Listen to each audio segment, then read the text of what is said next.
Hello दोस्तों, आओ करें तैयारी में आपका स्वागत है। दोस्तों, आज की क्लास में होने वाला है एमपीपीसीएस प्रीलिम्स 2024 के लिए टेस्ट पेपर और आज हम चेतन मीणा इंस्टीट्यूट के टेस्ट को देखने वाले हैं। दोस्तों, ये जो चेतन मीणा इंस्टीट्यूट का टेस्ट है वो टेस्ट 5 है। टेस्ट 5 को हम डिस्कस करेंगे। ये टेस्ट 5 जो है वो यूनिट 3 से संबंधित है। यूनिट 3 में क्या है, तो यूनिट 3 में जो है वो इंडियन ज्योग्राफी है, भारत का भूगोल है। तो हम यहाँ पे जो है भारत के भूगोल से संबंधित प्रश्नों को सॉल्व करेंगे और इस टेस्ट में टोटल 100 क्वेश्चन है। ये 100 के 100 क्वेश्चन जो है वो इंडियन ज्योग्राफी से संबंधित है। तो चलिए फिर हम प्रश्नों को देखना स्टार्ट करते हैं। और अगर आपको वीडियोस हमारी पसंद आ रही है तो प्लीज़ आप मेरे चैनल को सब्सक्राइब करिए, मेरे वीडियोस को लाइक करिए और ज़्यादा से ज़्यादा इसको अपने फ्रेंड्स लोगों में शेयर करिए। तो चलिए फिर हम प्रश्न को देखते हैं। क्वेश्चन नंबर फर्स्ट है, अल नीनो का एक नया प्रकार अल नीनो मोगिकी समाचारों में आया है। इस संदर्भ में बताना है कि कथन कौन सा जो है वो सही है। तो देखिए, जैसे अल नीनो होता है जिसको हम पढ़ते हैं, तो इसी का एक प्रकार है जो अल नीनो मोगिकी है, जो अभी हाल फिलहाल समाचार पत्रों में रहा है। तो इसी के संदर्भ में बताना है कि कौन सा कथन जो है वो सही है। तो यहाँ पे दो कथन दिए हुए हैं। पहला है कि जो सामान्य अल नीनो है वो मध्य प्रशांत सागर में उत्पन्न होता है, जबकि जो अल नीनो मोगिकी है वो पूर्वी प्रशांत महासागर में उत्पन्न होता है। सेकेंड है, सामान्य अल नीनो के परिणाम स्वरूप अटलांटिक महासागर में कम तूफान आते हैं, लेकिन अल नीनो मोगिकी के परिणाम स्वरूप अधिक आवृत्ति वाले तूफान अधिक संख्या में आते हैं अटलांटिक महासागर में। तो देखिए, यहाँ पे केवल कथन दो सही है अल नीनो मोगिकी के संबंध में। तो इसका जो सही जवाब होगा वो केवल बी सही हो जाएगा। चलिए थोड़ा इसका डिटेल देख लेते हैं। देखिए, जो अल नीनो मोगिकी है, तो मोगिकी क्या है, तो मोगिकी जो है वो एक जापानी शब्द है। तो ध्यान रखिएगा, मोगी जो है एक जापानी शब्द है जिसका अर्थ होता है एक ही चीज लेकिन अलग, इसका अर्थ होता है। अल नीनो जो मोगिकी है वो एक प्रकार का अल नीनो था जो मध्य प्रशांत में उत्पन्न हुआ था। तो ये ध्यान रखिएगा, ये कहाँ पे उत्पन्न हुआ था, तो ये मध्य प्रशांत में उत्पन्न हुआ था और ना कि ये पूर्वी प्रशांत में। इसलिए पहला वाला स्टेटमेंट गलत हो गया, क्योंकि जो अल नीनो मोगिकी है वो मध्य प्रशांत में उत्पन्न हुआ था, ना कि पूर्वी प्रशांत में। इस वजह से पहला स्टेटमेंट इसका जो है गलत हो गया और केवल दो सही है। इसका जो सही जवाब होगा वो बी हो जाएगा। देखिए, अल नीनो क्या है, अल नीनो तो आप लोग को पता ही होगा। अल नीनो जो है ये एक संकरी गर्म जलधारा है। ये ध्यान रखिएगा, ये कैसी है, तो एक गर्म जलधारा है जो दिसंबर माह में जो है पेरू के निकट ये बहती है और ये प्रत्येक जो है वो 3 से 7 साल में ये धारा उत्पन्न होती है। इसके परिणाम स्वरूप क्या होता है कि जो विश्व के उष्णकटिबंधीय क्षेत्र हैं वहाँ पे बड़े पैमाने पे बाढ़ और सूखा पड़ने लगता है। तो अल नीनो जो है वो भारत के लिए भी निगेटिव होती है, क्योंकि जो उष्णकटिबंधीय क्षेत्र होते हैं वहाँ पे बाढ़ और सूखा बढ़ने की संभावनाएं बढ़ जाती हैं अल नीनो के आने से। सेकंड क्वेश्चन है, केरल का कुट्टीनाड प्रसिद्ध है। तो जो केरल का कुट्टीनाड है वो किस लिए प्रसिद्ध है? मीठे पानी की झील के लिए, भारत का न्यूनतम ऊंचाई वाला क्षेत्र है, एक प्रवाल द्वीप हेतु प्रसिद्ध है और भारत के सबसे दक्षिण में स्थित बिंदु के लिए प्रसिद्ध है। देखिए, इसका जो सही जवाब होगा वो बी हो जाएगा। जो केरल का कुट्टीनाड है वो भारत का एक न्यूनतम ऊंचाई वाला क्षेत्र है और ये समुद्र तल से नीचे जो अपनी खेती के तरीकों के लिए प्रसिद्ध है कुट्टीनाड। तो इसका जो सही जवाब होगा वो बी हो जाएगा। नेक्स्ट हम लोग देखते हैं third number question. Third question है, उत्तर भारत में उप हिमालय क्षेत्र के सहारे फैले समतल मैदान को कहा जाता है।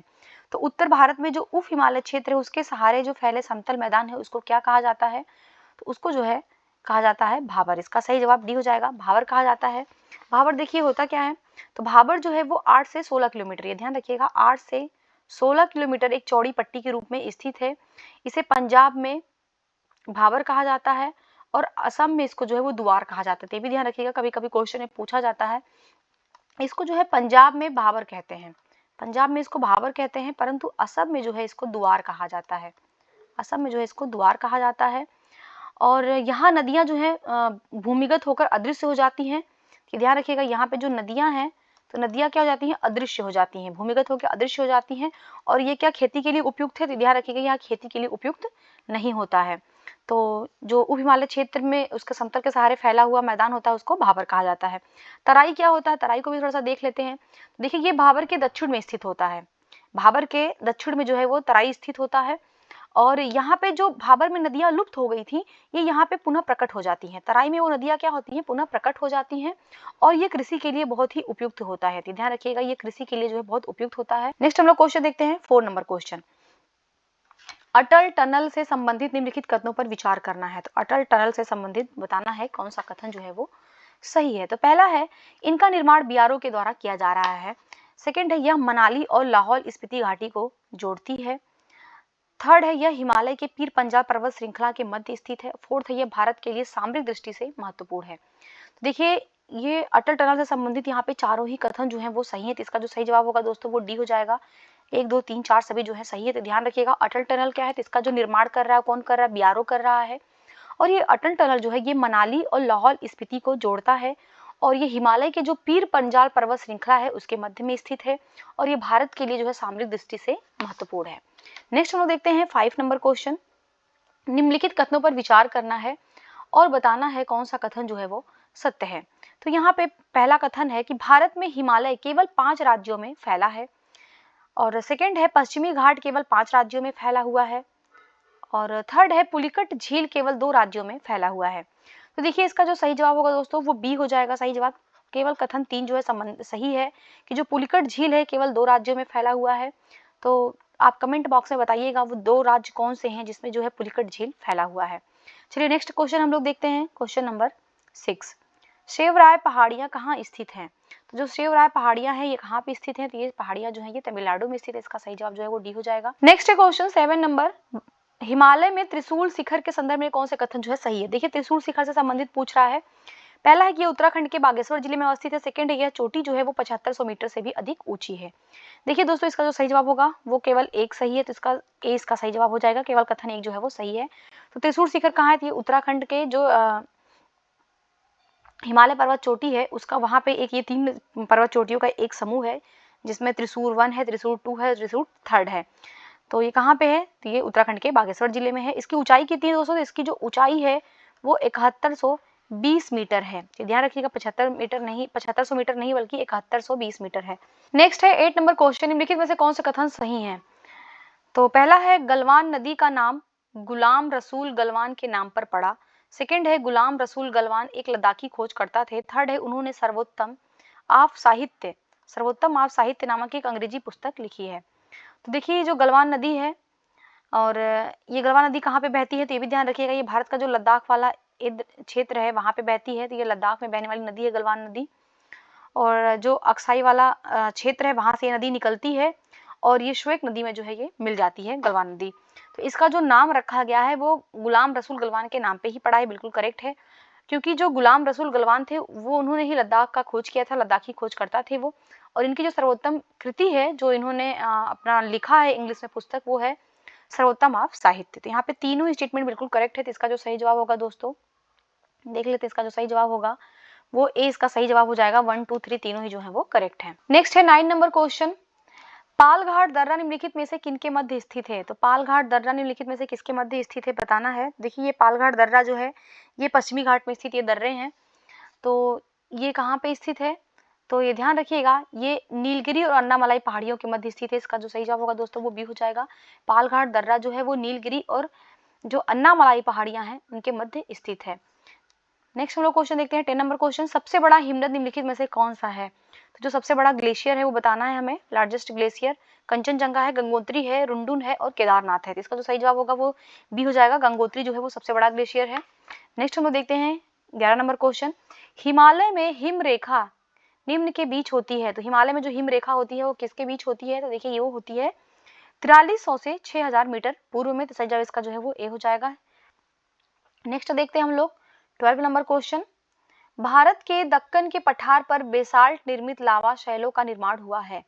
तो जो भारत के दक्कन में जो दक्कन का पठार है वो बेसाल्ट निर्मित शैलों से उसका निर्माण हुआ है। तो ये बेसिकली पूछ रहा है उनका निर्माण जो है वो कौन से युग में हुआ है? तो ये हुआ है क्रिस्टेशियस युग में। इसका जो सही जवाब होगा वो ए हो जाएगा। क्रिस्टेशियस युग में जो है वो दक्कन के पठार का निर्माण हुआ है। नेक्स्ट हम लोग देखते हैं 13 नंबर क्वेश्चन। प्राचीन भारतीय ऐतिहासिक भूगोल में रत्नाकर का नाम सूचक है। तो जो हमारे भूगोल में जो हम सागर पढ़ते हैं उसमें किसका नाम जो है वो रत्नाकर है ये बताना है।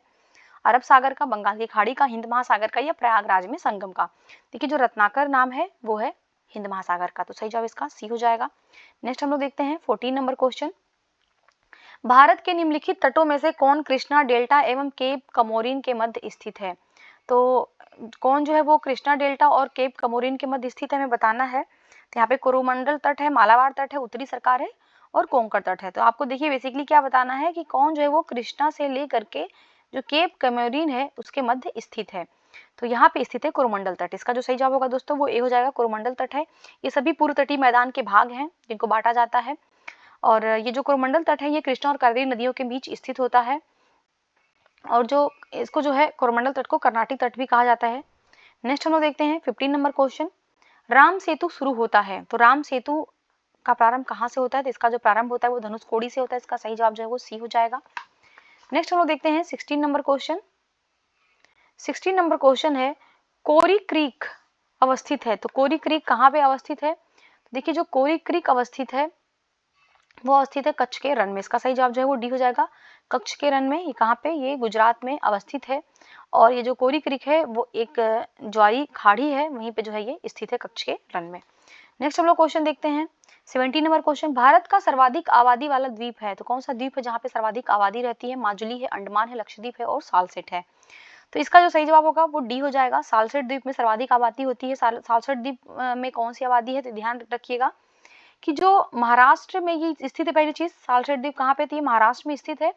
और ये जो मुंबई हो गया, मुंबई महानगर हो गया, थाने हो गया, ऐसे सारे जो इम्पोर्टेंट एरिया हैं वो सालसेट द्वीप में स्थित है। इसके अलावा जो बोरीवाल जो राष्ट्रीय उद्यान है, जिसका नाम जो है संजय गांधी राष्ट्रीय उद्यान कर दिया गया है, वो भी सालसेट द्वीप में स्थित है, तो इसलिए इसका सही जवाब डी हो जाएगा, सालसेट द्वीप। नेक्स्ट हम लोग देखते हैं 18 नंबर क्वेश्चन, मणिपुर का अधिकांश धरातल है, तो मणिपुर जो राज्य है इसका अधिकांश धरातल कैसा है? मैदानी है, पठारी है, पर्वतीय है, दलदली है। देखिए इसका जो अधिकांश धरातल है वो कैसा है? तो पर्वतीय, इसका जो सही जवाब होगा वो सी हो जाएगा। नेक्स्ट देखते हैं 19 नंबर क्वेश्चन, निम्न में से कौन धौलाधर श्रेणी क्षेत्र की प्रमुख जनजाति है? तो धौलाधर श्रेणी में कौन सी जनजाति पाई जाती है? अबोर है, लेप्चा, गद्दी, थारू। देखिए इसका जो सही जवाब होगा वो बी हो जाएगा, गद्दी। गद्दी जनजाति जो है वो धौलाधर श्रेणी में पाई जाती है। अबोर जनजाति कहाँ पे पाई जाती है? देखिए अबोर जनजाति जो है वो अरुणाचल प्रदेश में पाई जाती है, जो अरुणाचल हिमालय है वहाँ पे जो है अबोर जनजाति पाई जाती है। लेप्चा कहाँ पाई जाती है? तो लेप्चा जो है वो सिक्किम हिमालय में पाई जाती है। और थारू, ये आप कमेंट में बताइएगा, थारू जो ट्राइब्स हैं ये कहाँ पे पाई जाती हैं। नेक्स्ट हम लोग क्वेश्चन देखते हैं 20 नंबर क्वेश्चन, निम्नांकित में भारत का कौन सा सबसे बड़ा भाषाई समूह है? तो भारत में कौन सा सबसे बड़ा भाषाई समूह है? सीनो तिब्बतन है, इंडो आर्यन है, ऑस्ट्रो एशियाटिक है या द्रविडियन है? तो देखिए इसका जो सही जवाब होगा वो बी हो जाएगा, इंडो आर्यन। इंडो आर्यन जो भाषा समूह है ये भारत का सबसे बड़ा भाषाई समूह है। नेक्स्ट देखते हैं 21 नंबर क्वेश्चन, गंगा नदी उदाहरण है, तो गंगा नदी कैसी नदियों का उदाहरण है? पूर्ववर्ती अफवाह का, अनुवर्ती अफवाह का, या फिर अक्रमवर्ती अफवाह का, या परवर्ती अफवाह का? देखिए जो गंगा नदी है ये उदाहरण है किसका? तो ये उदाहरण है जो है ये पूर्ववर्ती अफवाह का, ठीक है। तो इसका जो सही जवाब होगा वो ए, इसका सही जवाब होगा, ये पूर्ववर्ती अफवाह का जो है उदाहरण है। नेक्स्ट हम लोग देखते हैं 22 नंबर क्वेश्चन। 22 नंबर क्वेश्चन है, कौन सी श्रेणी यमुना सोन नदी के मध्य जल द्विविभाजक का कार्य करती है? तो कौन सी श्रेणी है जो यमुना और जो सोन नदियां हैं इनके बीच जो है वो द्विविभाजक का कार्य करती है, उनको बांटती है? तो वो है कैमूर श्रेणी। इसका सही जवाब जो है वो बी हो जाएगा। कैमूर श्रेणी जो है ये यमुना और सोन नदियों को जो है उनके मध्य द्विविभाजक का कार्य करती है, इसका सही जवाब बी हो जाएगा। नेक्स्ट क्वेश्चन 23 नंबर क्वेश्चन, निम्नलिखित नदियों पर विचार करना है और बताना है कौन सी नदी जो है वो अरुणाचल प्रदेश से होकर बहती है। तो यहाँ पे बराक नदी है, लोहित नदी है और सुबनसिरी नदी है। इसे बताना है कि अरुणाचल प्रदेश से होकर कौन सी नदी बहती है। तो देखिए यहाँ पे जो लोहित और सुबनसिरी नदी है ये दोनों जो है वो अरुणाचल प्रदेश में बहती हैं, परंतु जो बराक नदी है दोस्तों, बराक नदी जो है ये मणिपुर पहाड़ी से निकलती है और ये मणिपुर, मिजोरम, असम में बहती हुई जो है बांग्लादेश में प्रवेश कर जाती है। तो यहाँ पे बराक नहीं होगा, केवल लोहित और सुबनसिरी। इसका जो सही जवाब होगा वो 20 का सही जवाब हो जाएगा। केवल 2 और 3 जो है वो सही है। नेक्स्ट 24 नंबर क्वेश्चन, निम्न में से कौन सा विशेष लक्षण नर्मदा नदी के लिए उपयुक्त है? तो नर्मदा नदी के लिए कौन सा लक्षण उपयुक्त है? तो यहाँ पे दिया है ज्वालामुखी मूल, वॉल्केनिक ओरिजिन, वायु मूल, एयर ओरिजिन, और यहाँ पे संरचनात्मक मूल है स्ट्रक्चरल ओरिजिन, और हिमानी मूल है जो है ग्लेशियल ओरिजिन। तो यहाँ पे बताना नर्मदा नदी का लक्षण क्या है। देखिए जो नर्मदा नदी का लक्षण है वो है स्ट्रक्चरल ओरिजिन, तो इसका सही जवाब जो है वो सी हो जाएगा, संरचनात्मक मूल है। क्यों? क्योंकि जो नर्मदा नदी है वो एक भ्रंश का निर्माण करते हुए प्रभावित होती है, इसलिए इसको जो है संरचनात्मक मूल इसका महत्वपूर्ण लक्षण हो जाएगा। नेक्स्ट हम देखते हैं 25 नंबर क्वेश्चन। 25 नंबर क्वेश्चन है कि दक्षिण भारत की नदियां प्रमुख रूप से निम्नलिखित में से कौन सा अपवाह तंत्र रखती हैं? दक्षिण भारत की नदियां कौन सा अपवाह तंत्र रखती हैं? अरी, खंडित, वृक्षनुमा या जालीदार? देखिए दोस्तों इसका जो सही जवाब होगा वो हो जाएगा वृक्षनुमा, ट्री लाइक रखती हैं। तो इसका जो सही जवाब होगा वो सी हो जाएगा। दक्षिण भारत की नदियां जो है वृक्षनुमा जो है अपना अपवाह तंत्र रखती हैं। देखिए जो दक्षिण भारत की नदियां होती है ना दक्षिण भारत की नदियां होती हैं, इनके बारे में थोड़ा सा देख लेते हैं। ये नदियां जो हैं ये मौसमी होती हैं, क्योंकि जो वर्षा होता है, वर्षा का पानी होता है, उस पर ये निर्भर होती हैं।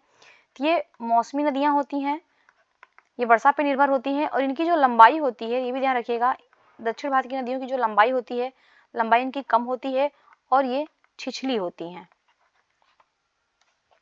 नेक्स्ट देखते हैं हम लोग क्वेश्चन 26 नंबर क्वेश्चन। भारत में चंद्रा और भागा नदियां किस क्षेत्र में प्रवाहित होती है? तो चंद्रा और भागा जो नदियां हैं किस क्षेत्र में प्रवाहित होती हैं? तो ये प्रवाहित होती हैं लाहौल क्षेत्र में। तो इसका सही जवाब जो है वो सी हो जाएगा, लाहौल क्षेत्र में नदियां प्रवाहित होती हैं। चंद्रा नदी का जो उद्गम होता है चंद्रा ताल के निकट एक ग्लेशियर से होता है, जबकि जो भागा नदी है उसका उद्गम जो होता है वो बारालाचा के निकट से होता है। नेक्स्ट देखते हैं 27 नंबर क्वेश्चन। सूची 1 को सूची 2 से सुमेलित करना है और सही उत्तर बताना है। तो यहाँ पे है विष्ट दोआब, इसको थोड़ा सा छोटा कर लेते हैं। हाँ, तो यहाँ पे दिया है विष्ट दोआब। तो देखिए विष्ट दोआब जो है ये किसके किसके मध्य अवस्थित है? तो ध्यान रखिएगा, जो ये विष्ट दोआब है ये व्यास और सतलुज, ये व्यास और सतलुज के मध्य अवस्थित है। तो इसको जो है हम लोग मिला देंगे 3 से। और जो बारी दोआब है, तो बारी दोआब किसके किसके मध्य अवस्थित है? तो ये रावी और ब्यास के मध्य अवस्थित है। तो ये रावी और ब्यास, देखिए रावी और ब्यास के मध्य अवस्थित है बारी दोआब। रचना दोआब किसके किसके मध्य है? तो रचना दोआब जो है वो रावी और चिनाब के मध्य अवस्थित है। तो इसको 4 से मैच कर देंगे। और जो चाज दोआब है ये किसके मध्य अवस्थित है? तो ये ब्यास और सतलुज के मध्य अवस्थित है। तो इसका जो सही मैच हो जाएगा वो 3 2 1 4 हो रहा है। तो इसका ऑप्शन देख लेते हैं 3 2 1 4। तो ए इसका सही जवाब हो जाएगा 3 2 1 4। तो ये ध्यान रखिएगा, बारी दोआब जो है, बारी दोआब किसके किसके मध्य है? तो ये रावी और ब्यास के मध्य है। बिष्ट दोआब किसके मध्य है? तो बिष्ट जो है वो ब्यास और सतलुज के मध्य है। रचना दोआब किसके किसके मध्य है? तो ये चिनाब और झेलम के मध्य है। और चाज दोआब किसके मध्य है? तो ब्यास और सतलुज के मध्य है। चलिए नेक्स्ट क्वेश्चन हम लोग देखते हैं।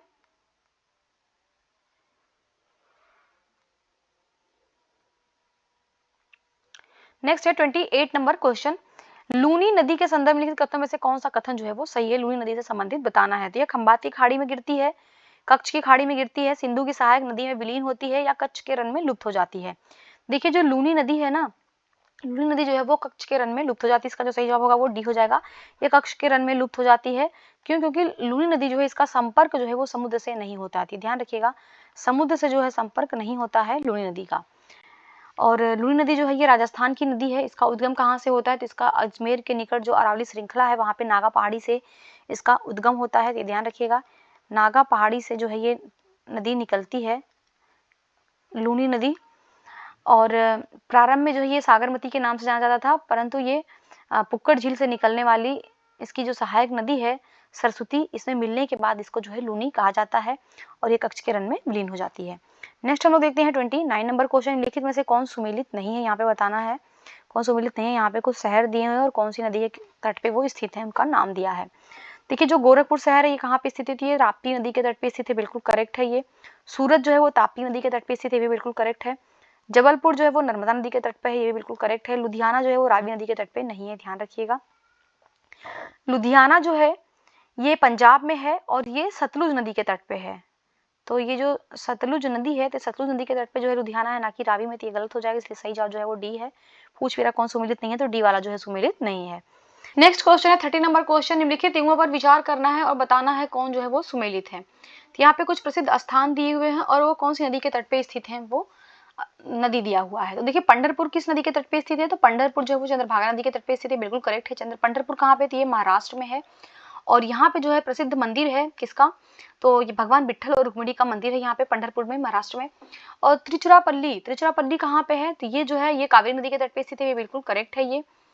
और ये कहाँ पे त्रिचुरापल्ली? तो ध्यान रखिएगा ये तमिलनाडु में है। और हम्पी जो है ये मालप्रभा नदी के तट पे स्थित नहीं है, गलत है। हम्पी जो है ये तुंगभद्रा नदी के तट पे है, तो ध्यान रखिएगा ये तुंगभद्रा नदी के तट पर जो है हम्पी स्थित है। तो हम्पी कहाँ पे? कर्नाटक में, ये भी ध्यान होगा, आप लोग को पता होगा हम्पी कर्नाटक में है। तो पूछ रहा है कि कौन से सही है, हमें ये बताना है। तो यहाँ पे केवल हम देख रहे हैं 1 और 2 करेक्ट है, तो इसका जो सही जवाब होगा वो ए हो जाएगा। नेक्स्ट हम देखते हैं 31 नंबर क्वेश्चन। 31 नंबर क्वेश्चन है किस नदी पर शिव समुद्रम जलप्रपात अवस्थित है? तो शिव समुद्रम जो जलप्रपात है वो किस नदी पे अवस्थित है? तो ये है कावेरी नदी के तट पे। इसका जो सही जवाब होगा वो ए हो जाएगा। कावेरी नदी के तट पे जो है वो शिव समुद्रम जलप्रपात अवस्थित है। और ये जो कावेरी नदी है इसका उद्गम कहाँ से होता है, तो ये भी ध्यान रखिएगा। इसका जो उद्गम है ये कर्नाटक के दुर्ग जिले के ब्रह्मगिरी पहाड़ियों से जो है इसका उद्गम होता है, तो ध्यान रखिएगा। ये ब्रह्मगिरी पहाड़ियों से इसका उद्गम होता है, कर्नाटक जिले के दुर्ग से। नेक्स्ट हम लोग देखते हैं 32 नंबर क्वेश्चन, निम्नलिखित में से कौन सा एक लैगून नहीं है, तो कौन सा बताना है। लैगून नहीं है। लैगून क्या होता है, देखिए जो लैगून होता है ना कि जो समुद्र होता है, तो समुद्र से थोड़ा सा पृथक होकर के एक मतलब एक छिछला खारे पानी का एक छोटा सा एरिया अलग हो जाता है, समुद्र से कट जाता है, उसी को जो है लैगून या लैगून झील कहा जाता है, जो समुद्र से कट के पृथक हो जाता है।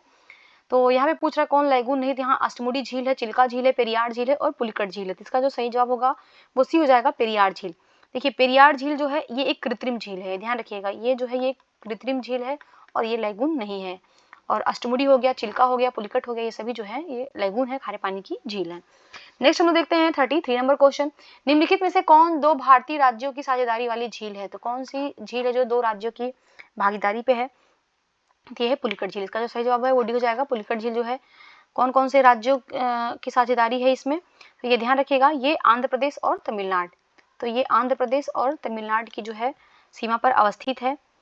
और जो श्रीहरिकोटा द्वीप है इसे बंगाल की खाड़ी से अलग करता है, पुलिकट झील को। और ये खारे पानी की जो है ये सेकंड, ये ध्यान रखिएगा, ये खारे पानी की जो है इंडिया की सेकंड लार्जेस्ट झील है। फर्स्ट कौन है, फर्स्ट कौन है, तो फर्स्ट जो है वो सांभर झील है। सांभर झील कहाँ पे है, तो ये राजस्थान में है। नेक्स्ट हम लोग देखते हैं 34 नंबर क्वेश्चन, कयाल क्या है। कयाल क्या है, तो देखिए कयाल क्या है, तराई मैदान है, गंगा डेल्टा है, दक्कन पठार के रेगुर है, केरल के लैगून है। तो कयाल जो है वो केरल के लैगून है, इसका सही जवाब जो है वो डी हो जाएगा। केरल में जो लैगून झीलें हैं उनको कयाल के नाम से संबोधित किया जाता है। यहाँ पे कई प्रकार के कयाल हैं, जैसे पुल्लामात कयाल, अष्टमुडी कयाल, बेमनाथ कयाल। तो ध्यान रखिए कयाल क्या है, केरल की लैगून है। नेक्स्ट देखते हैं 35 नंबर क्वेश्चन, निम्नलिखित में से कौन सी एक कृत्रिम झील है। कृत्रिम झील कौन सी है, तो कोराई कनाल है, कोलेरू है, नैनीताल है, रेणुका है। देखिए यहाँ पे जो कोराई कनाल है ना ये एक कृत्रिम झील है, इसका सही जवाब ए हो जाएगा।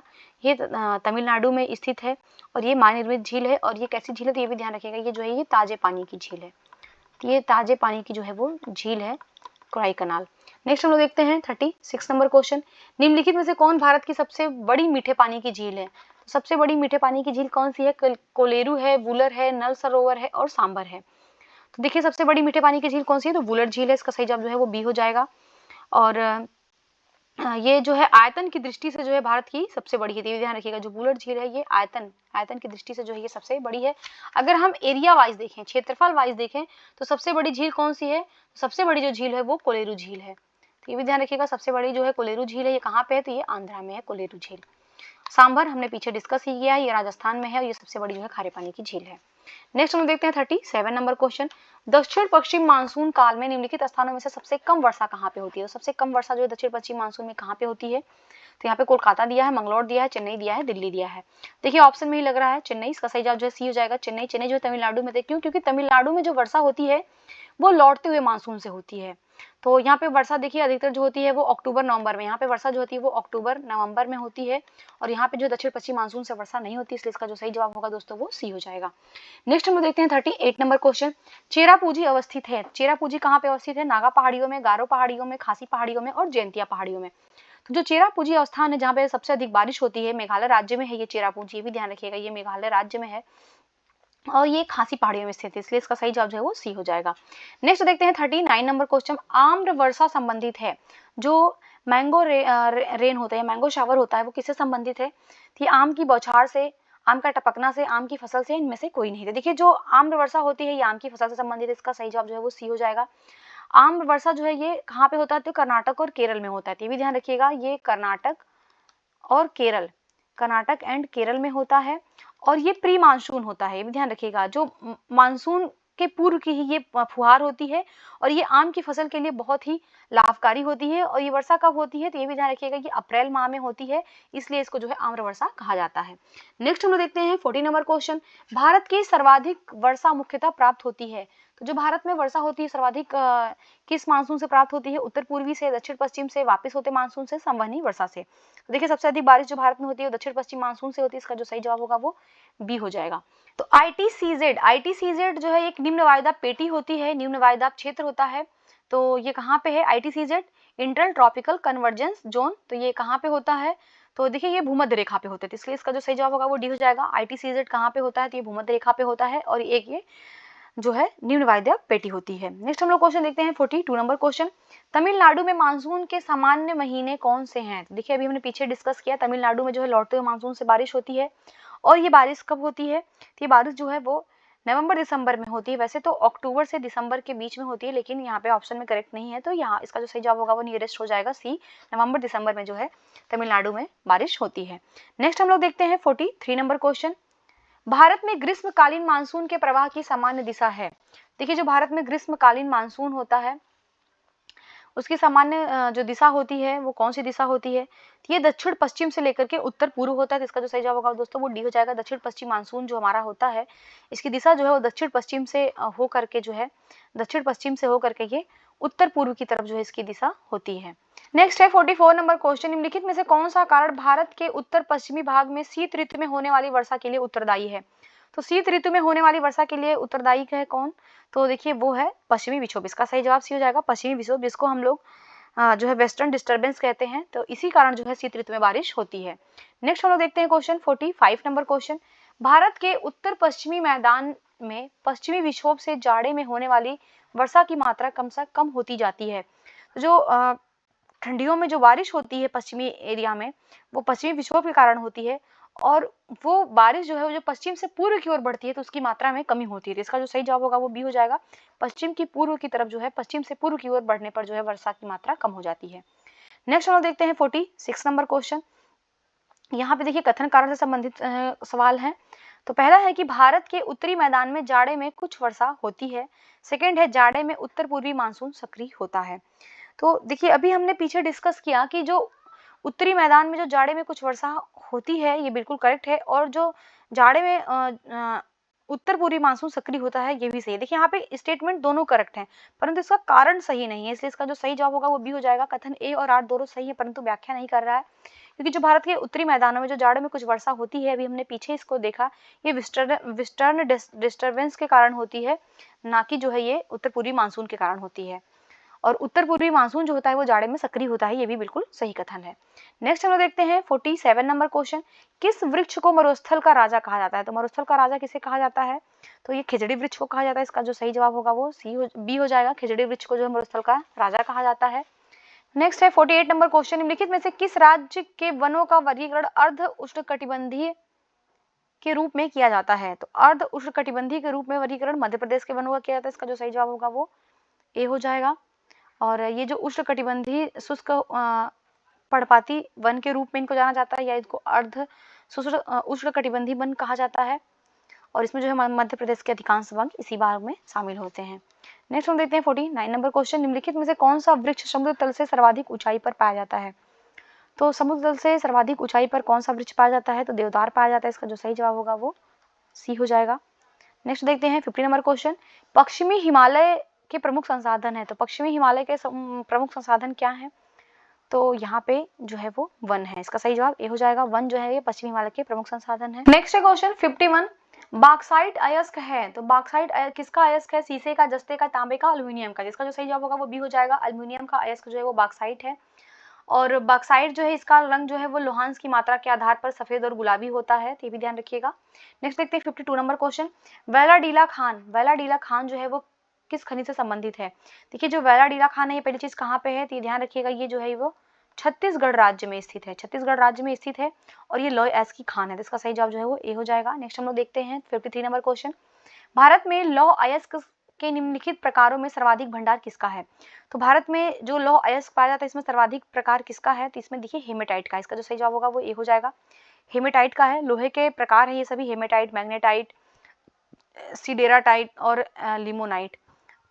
जो सर्वोत्तम होता है लौह अयस्क वो मैग्नेटाइट होता है, ये ध्यान रखिएगा, सर्वोत्तम जो आयरन होता है वो मैग्नेटाइट होता है, इसमें जो आयरन होता है वो 72.4% के अराउंड जो है वो आयरन होता है। नेक्स्ट हम देखते हैं 54 नंबर क्वेश्चन, राजस्थान का लगभग एकाधिकार है। तो राजस्थान का किस चीज में एकाधिकार है, तांबा में, अभ्रक में, जस्ता में या डोलोमाइट में। तो देखिए जो राजस्थान है उसका जो है जस्ते में एकाधिकार है, जिसका जो सही जवाब होगा वो सी हो जाएगा, जिंक। नेक्स्ट हम लोग देखते हैं क्वेश्चन 55 नंबर क्वेश्चन, संगमरमर है। तो संगमरमर क्या है, आग्नेय शैल है, बलुआ पत्थर है, पुनरीकृत चूना पत्थर है या अवसादी चट्टान है। देखिए जो संगमरमर है ये मेटामॉर्फिक रॉक है, पुनरीकृत चूना पत्थर है, इसका सही जवाब जो होगा वो सी हो जाएगा। नेक्स्ट हम देखते हैं 56 नंबर क्वेश्चन, छोटा नागपुर औद्योगिक क्षेत्र का विकास संबंधित रहा है। तो जो छोटा नागपुर है इसका जो विकास है वो किससे संबंधित हुआ है, तो ये जो है कोयले की खोज से इसका विकास हुआ है, तो इसका जो सही जवाब होगा वो बी हो जाएगा। छोटा नागपुर पठार कहाँ पे है, तो ये झारखंड के एरिया में है। नेक्स्ट हम देखते हैं क्वेश्चन 57 नंबर क्वेश्चन, अंकलेश्वर प्रसिद्ध है। अंकलेश्वर किसके लिए प्रसिद्ध है, देखिए जो अंकलेश्वर है ये कहाँ पे है, ये भी ध्यान रखिएगा, इसकी अवस्थिति जो है ये गुजरात में है अंकलेश्वर, और ये पेट्रोल के भंडार के लिए प्रसिद्ध है। इसका जो सही जवाब होगा वो ए हो जाएगा, अंकलेश्वर गुजरात में है, पेट्रोल के भंडार के लिए ये प्रसिद्ध है। नेक्स्ट देखते हैं हम लोग 58 नंबर क्वेश्चन, 58 है, निम्नलिखित में से कहाँ तेल शोधन कारखाना जो है वो नहीं है। तो तेल शोधन कारखाना कहाँ पे नहीं है, कोयली है, हटिया है, नून माटी है, बरौनी है। देखिए हटिया में जो है वो तेल शोधन कारखाना नहीं, इसका सही जवाब जो है वो सी हो जाएगा।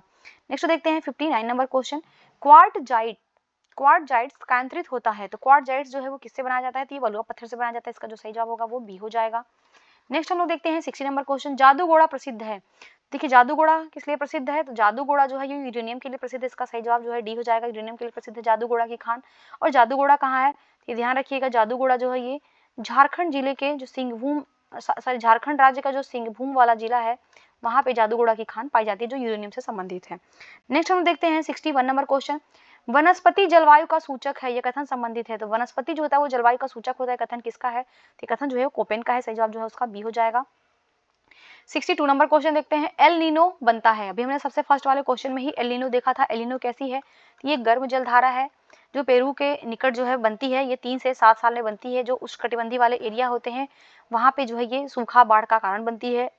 तो ये कौन से सागर में बनती है ये पूछ रहा है, तो ये प्रशांत महासागर में बनती है, इसका जो सही जवाब होगा वो ए हो जाएगा। एल नीनो कहाँ बनता है, प्रशांत महासागर में बनता है। नेक्स्ट है 63 नंबर क्वेश्चन, भारत के किस भाग में सर्वाधिक दैनिक तापांतर पाया जाता है।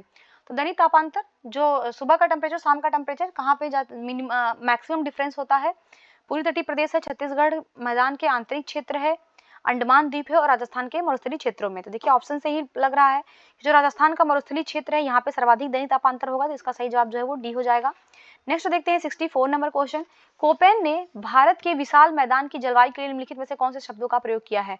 तो कोपेन महोदय ने जो है वो भारत की जो मैदानी जलवायु इसके लिए कौन से शब्द का प्रयोग किया है, तो इसके लिए उन्होंने CWG का प्रयोग किया, इसका सही जवाब जो है सी हो जाएगा, CWG का प्रयोग किया है। नेक्स्ट देखते हैं 65 नंबर क्वेश्चन, तमिलनाडु में शरतकालीन वर्षा अधिकांशतः जिन कारणों से होती है वो है। तभी हमने देखा तमिलनाडु में जो बारिश होती है लौटते हुए मानसून से होती है, और उस मानसून को हम लोग क्या करते हैं तो उत्तर पूर्वी मानसून कहा जाता है, इसका जो सही जवाब होगा वो सी हो जाएगा। उत्तर पूर्वी मानसून में होती है जो अक्टूबर से लेकर दिसंबर के मध्य यहाँ पे बारिश होती है। नेक्स्ट देखते हैं 66 नंबर क्वेश्चन कि भारत में सुनामी वार्मिंग सेंटर कहाँ पे अवस्थित है। तो भारत में जो सुनामी वार्मिंग सेंटर अवस्थित है वो कहाँ पे है, तो वो हैदराबाद में, इसका जो सही जवाब होगा वो डी हो जाएगा, हैदराबाद में इसकी स्थापना किया गया है। और ये कब स्थापित हुआ है तो ये भी ध्यान रखिएगा, 2005 में जो है इसको स्थापित किया गया है। नेक्स्ट हम लोग देखते हैं क्वेश्चन 67 नंबर क्वेश्चन, मई माह में उष्णकटिबंधीय चक्रवात का क्या कारण है। तो मई माह में जो उष्णकटिबंधीय चक्रवात आते हैं किन कारणों से आते हैं, तो ये जो उनका स्थानीय तापांतर होता है इसके कारण से जो है मई माह में उष्णकटिबंधीय चक्रवातों का जन्म होता है, तो इसका जो सही जवाब होगा वो सी हो जाएगा। नेक्स्ट देखते हैं हम लोग 68 नंबर क्वेश्चन, देश के पहले आपदा प्रबंधन संस्थान की स्थापना कहाँ पे किया गया था। देश का ये पहला आपदा प्रबंधन संस्थान है, इसकी स्थापना कहाँ पे किया गया है, तो यह लातूर महाराष्ट्र में किया गया है, तो ध्यान रखिएगा। सुनामी सेंटर हमने हैदराबाद में देखा जो 2005 में बना था, और यहाँ पे हमने देखा कि आपदा प्रबंधन संस्थान प्रारंभ किया गया है, कहाँ पे स्थापना किया गया है, लातूर महाराष्ट्र में। नेक्स्ट हम लोग देखते हैं 69 नंबर क्वेश्चन, भोजपत्र वृक्ष मिलता है। तो जो भोजपत्र वाला जो वृक्ष है ये कहाँ पे मिलता है, तो हिमालय में मिलेगा, इसका जो सही जवाब होगा वो बी हो जाएगा। नेक्स्ट देखते हैं 70 नंबर क्वेश्चन, सागौन तथा साल किसके उत्पाद हैं। सागौन और साल किसके उत्पाद हैं, तो ये उष्णकटिबंधीय शुष्क पर्णपाती जो वन है, पतझड़ी वन है, इनके उदाहरण है, तो इसका जो सही जवाब होगा वो ए हो जाएगा। नेक्स्ट 71 नंबर क्वेश्चन, पूर्वी हिमालय की तुलना में ट्री लाइन की ऊंचाई का मान पश्चिमी हिमालय में होता है। तो देखिए यहाँ पे जो है पूर्वी हिमालय की तुलना में जो पश्चिमी हिमालय है, तो पूछ रहा है कि जहाँ पे जो वृक्ष होंगे इनकी ऊंचाई का मान कहाँ पे अधिक होगा। तो देखिए पूर्वी हिमालय की तुलना में जो पश्चिमी हिमालय होगा वहां पे जो वृक्षों की ऊंचाई होगी वो कम होगी, इसका जो सही जवाब होगा वो बी हो जाएगा। नेक्स्ट हम लोग देखते हैं क्वेश्चन 72 नंबर क्वेश्चन, निम्न में से किसे जंगल की आग कहा जाता है। तो जंगल की आग किसे कहा जाता है, तो देखिए जो जंगल की आग कहा जाता है ये ब्यूटिमा मोनोस्पर्मा को कहा जाता है। इसका जो सही जवाब होगा वो सी हो जाएगा, ब्यूटिमा मोनोस्पर्मा। इसी को जो है पलास कहा जाता है। पलास का ही जो ये रासायनिक नाम है, तो इसको पलास का वैज्ञानिक नाम है इसका पलास का, ब्यूटिमा मोनोस्पर्मा। नेक्स्ट हम लोग क्वेश्चन देखते हैं 73 नंबर क्वेश्चन। निम्नलिखित में से तत्वतः कौन सी एक हिमालयी वनस्पति की जात नहीं है? तो कौन सी एक हिमालयी वनस्पति की जात नहीं है? यहाँ पे जूनियर है, महोगनी है, सिल्वर फर है और स्प्रूस है। देखिए यहाँ पे जो महोगनी है ये सदाबहार वन है, तो ये हिमालय का भाग नहीं है। इसका जो सही जवाब होगा वो बी हो जाएगा। नेक्स्ट है 74 नंबर क्वेश्चन। सामाजिक वानिकी में प्रयुक्त बहुउद्देशीय वृक्ष का एक उदाहरण है। तो बहुउद्देशीय वृक्ष का उदाहरण क्या है? यहाँ पे शीशम है, यूकेलिप्टस है, ढाक है, खेजड़ी। इसका जो सही जवाब होगा वो डी हो जाएगा। खेजड़ी जो है ये सामाजिक वानिकी में प्रयुक्त होने वाला एक बहुउद्देशीय वृक्ष है। खेजड़ी को जो है हमने पीछे देखा मरुस्थल का राजा भी कहा जाता है। नेक्स्ट हम लोग क्वेश्चन देखते हैं 75 नंबर क्वेश्चन। कोयले का सर्वाधिक उपयोग होता है। तो कोयले का जो सर्वाधिक उपयोग होता है वो ऊर्जा उत्पादन में होता है। सही जवाब इसका ए हो जाएगा। कोयले का जो सर्वाधिक उपयोग होता है वो ऊर्जा उत्पादन में होता है। नेक्स्ट हम लोग देखते हैं 76 नंबर क्वेश्चन। लूनेज पेट्रोल उत्पादक क्षेत्र किस राज्य में स्थित है? तो जो लूनेज पेट्रोल उत्पादक क्षेत्र है ये किस राज्य में अवस्थित है? ठीक गुजरात में है। इसका जो सही जवाब होगा वो डी हो जाएगा। लूनेज जो है वो गुजरात में है और ये पेट्रोल उत्पादक क्षेत्र है। नेक्स्ट हम देखते हैं 77 नंबर क्वेश्चन। भारत में लिग्नाइट कोयले का सबसे बड़ा क्षेत्र निम्नलिखित में से कौन सा है? तो लिग्नाइट कोयले का जो सबसे बड़ा क्षेत्र है भारत में वो कहाँ पे है? तो वो है नेवेली। सही जवाब इसका डी हो जाएगा। नेवेली तमिलनाडु में है ये, और ये जो है लिग्नाइट कोयले का सबसे बड़ा क्षेत्र है। नेक्स्ट हम देखते हैं 78 नंबर क्वेश्चन। निम्नलिखित में से कौन भारत में सबसे बड़ी मशीनीकृत खान है? तो भारत में जो सबसे बड़ी मशीनीकृत खान है कौन सी खान है? तो ये है वेलाडीला खान। सही जवाब इसका डी हो जाएगा। ये भारत की सबसे बड़ी मशीनीकृत खान है। ये कहाँ पे है? तो ये जो है ये छत्तीसगढ़ राज्य में अवस्थित है। तो ये छत्तीसगढ़ राज्य में अवस्थित है और ये लौह अयस्क की खान है। तो ये भी ध्यान रखिएगा, ये जो है वो लौह अयस्क की खान है, वेलाडीला खान। नेक्स्ट हम लोग देखते हैं 79 नंबर क्वेश्चन। भारत का लौह अयस्क भंडार निम्नलिखित में से किस सेल समूह से संबंधित है? तो जो भारत में लौह अयस्क भंडार है वो कौन सी सेल समूह में है? धारवाड़ है, विंध्यन है, कडप्पा है, गोंडवाना है। तो देखिए इसका जो सही जवाब होगा वो ए हो जाएगा। धारवाड़ क्रम की जो चट्टानें हैं ये लौह अयस्क के लिए सही है, तो ए इसका सही जवाब हो जाएगा। नेक्स्ट हम लोग देखते हैं क्वेश्चन 80 नंबर क्वेश्चन। अधात्विक खनिज है। तो यहाँ पे सीसा दिया है, मैग्नीज दिया है, संगमरमर दिया है, चांदी दिया है। बताना इसमें से कौन सा जो है अधात्विक खनिज है? तो यहाँ पे देखिए जो संगमरमर है ये अधात्विक खनिज है, तो सही जवाब इसका सी होगा। नेक्स्ट हम देखते हैं 81 नंबर क्वेश्चन। भारतीय खनिज पदार्थों का भंडार किसे कहा जाता है? तो भारतीय खनिज पदार्थों का भंडार किसे कहा जाता है? तो इसे छोटा नागपुर पठार को कहा जाता है। इसका सही जवाब जो है वो बी है। अभी हमने पीछे देखा जो छोटा नागपुर पठार इसका विकास ही जो है वो कोयले की खोज से हुआ है। नेक्स्ट हम देखते हैं 82 नंबर क्वेश्चन। मंगलम सिंचाई परियोजना है। तो मंगलम सिंचाई जो परियोजना है किस राज्य में है? तो ये जो परियोजना है ये केरल में है। इसका जो सही जवाब होगा वो बी हो जाएगा। केरल राज्य में जो है मंगलम सिंचाई परियोजना है। नेक्स्ट देखते हैं 83 नंबर क्वेश्चन।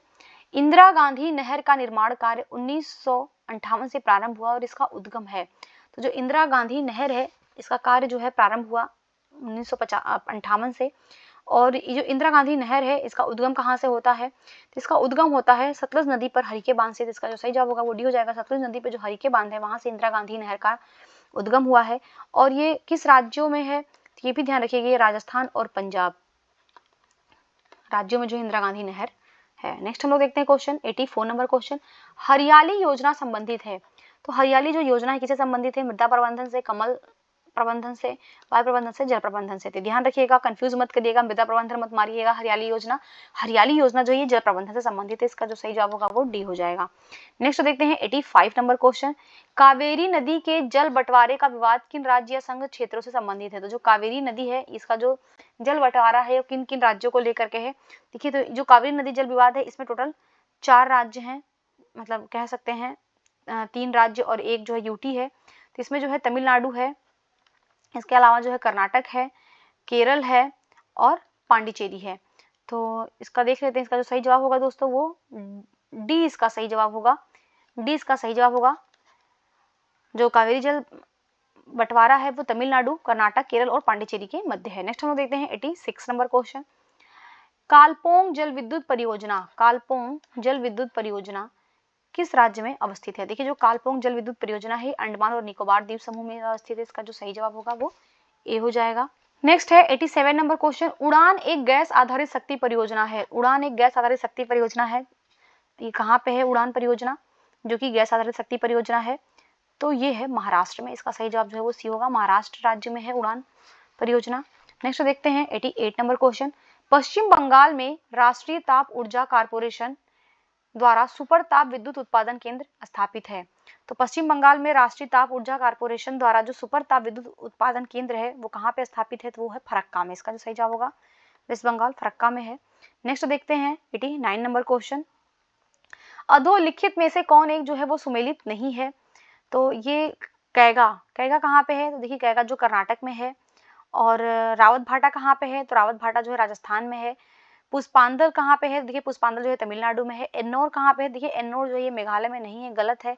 एन्नौर जो है ये तमिलनाडु में है और ये थर्मल पावर स्टेशन है, तो इसका जो सही जवाब होगा वो डी हो जाएगा।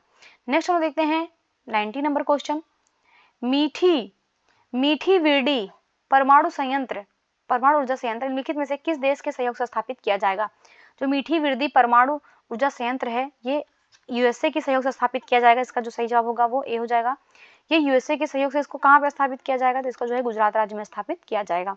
नेक्स्ट हम देखते हैं 91 नंबर क्वेश्चन, भारत के निम्नलिखित में से किन राज्यों में पवन ऊर्जा के विकास की संभावनाएं अधिक है। तो पवन ऊर्जा के विकास की संभावनाएं सबसे अधिक कहाँ पे है, तो ये है तमिलनाडु और गुजरात में, इसका जो सही जवाब होगा वो सी हो जाएगा।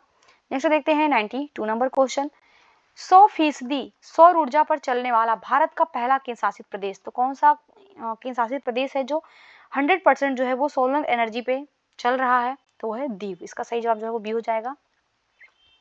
93 नंबर क्वेश्चन देखते हैं, एक अनवीनीकृत ऊर्जा का स्रोत है, तो अनवीनीकृत जिसको दोबारा रिड्यूस नहीं किया जा सकता, सौर ऊर्जा है, वायु ऊर्जा है, बायोगैस है और पेट्रोलियम है। तो देखिए पेट्रोलियम जो है ये नॉन रिन्यूएबल एनर्जी है, तो इसका जो सही जवाब होगा वो बी हो जाएगा। नेक्स्ट हम देखते हैं 94 नंबर क्वेश्चन, भारत का सुदूरतम दक्षिण बिंदु कहाँ पे है। तो जो भारत का सुदूरतम दक्षिण बिंदु है ये इंदिरा पॉइंट है, इसका सही जवाब जो है वो बी हो जाएगा, इंदिरा पॉइंट है।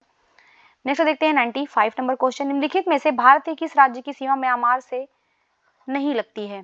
तो कौन सी सीमा जो है वो म्यांमार से नहीं लगती है, तो देखिए यहाँ पे जो असम की सीमा है ये म्यांमार से नहीं लगती, इसका जो सही जवाब होगा दोस्तों 95 का वो ए हो जाएगा, असम की सीमा जो है वो म्यांमार से नहीं लगती है। नेक्स्ट हम लोग देखते हैं 96 नंबर क्वेश्चन, चौराबाड़ी ग्लेशियर अवस्थित है। चौराबाड़ी ग्लेशियर कहाँ पे अवस्थित है, तो जो चौराबाड़ी ग्लेशियर है वो केदारनाथ के उत्तर में अवस्थित है, तो जो केदारनाथ मंदिर है उसके उत्तर में अवस्थित है, इसका जो सही जवाब होगा वो सी हो जाएगा। 97 नंबर क्वेश्चन देखते हैं, मेघालय का पठार भाग है, तो मेघालय का जो पठार है वो किसका भाग है, तो मेघालय का जो पठार है ये प्रायद्वीपीय खंड का भाग है, तो इसका जो सही जवाब होगा वो बी हो जाएगा, ये जो है प्रायद्वीपीय खंड का भाग है मेघालय पठार। नेक्स्ट देखते हैं 98 नंबर क्वेश्चन, सर्वाधिक तटीय अपरदन होता है, तो सर्वाधिक जो तटीय अपरदन होता है वो किन कारणों से होता है, लहरों से होता है, धाराओं से होता है, ज्वार भाटा से होता है, सुनामी से होता है। तो सर्वाधिक अपरदन होता है वो लहरों के द्वारा होता है तटीय अपरदन, तो सही जवाब इसका ए हो जाएगा। 99 नंबर क्वेश्चन देखते हैं, भारत का दूसरा सबसे बड़ा नदी बेसिन कौन सा है। तो भारत का जो दूसरा सबसे बड़ा नदी बेसिन है वो कौन सा है, तो वो गोदावरी बेसिन है, इसका सही जवाब सी हो जाएगा। पहला कौन सा है, तो ये भी ध्यान रखिएगा, पहला जो है वो गंगा नदी बेसिन है। नेक्स्ट देखते हैं हम लोग 100 नंबर क्वेश्चन, और ये टेस्ट का लास्ट क्वेश्चन है, बर्फ से ढकी झील घेपन स्थित है। तो जो घेपन है ये बर्फ से ढकी हुई झील है, ये किस राज्य में है, तो ये हिमाचल प्रदेश में, इसका जो सही जवाब होगा वो भी हो जाएगा। घेपन झील जो है बर्फ से ढकी हुई है, ये हिमाचल प्रदेश में है। दोस्तों इसी के साथ हमारा ये 100 क्वेश्चन का टेस्ट समाप्त होता है। मिलेंगे अपने हम नेक्स्ट टेस्ट के वीडियो में। और अगर आपको मेरी वीडियोस पसंद आ रही है, हेल्पफुल लग रही है, तो प्लीज़ अपने चैनल को सपोर्ट करिए, मेरे चैनल को सब्सक्राइब करिए, इसको ज़्यादा से ज़्यादा लाइक करिए, अपने फ्रेंड्स लोगों में शेयर करिए। समय देने के लिए आप लोगों का बहुत बहुत धन्यवाद।